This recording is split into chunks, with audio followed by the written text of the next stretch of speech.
Lokrajya news channel मध्ये आपले स्वागत आहे।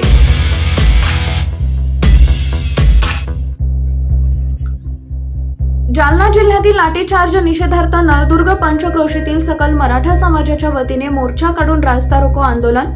सकल मराठा समाजाच्या मोर्चाची सुरुवात किल्ला गेट नळदुर्ग येथून सुरू झाली व जाहीर निषेध बस स्टँड येथे रास्ता रोको आंदोलन करून 2 तास रस्ता बंद ठेवून अंतरवाली सराटी येथे झालेल्या अमानुष अत्याचार लाठीचार्ज केलेल्या सर्व प्रशासनाचे व त्रिमूर्ती सरकारचे जाहीर निषेध करण्यात आले।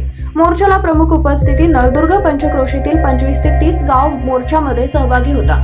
पूर्ण नळदुर्ग बंद ठेवून सर्व व्यापाऱ्यांनी सकल मराठा समाजास सहकार्य केले। मराठा समाजातील सर्व प्रतिष्ठित नागरिकांनी भाषणे केली।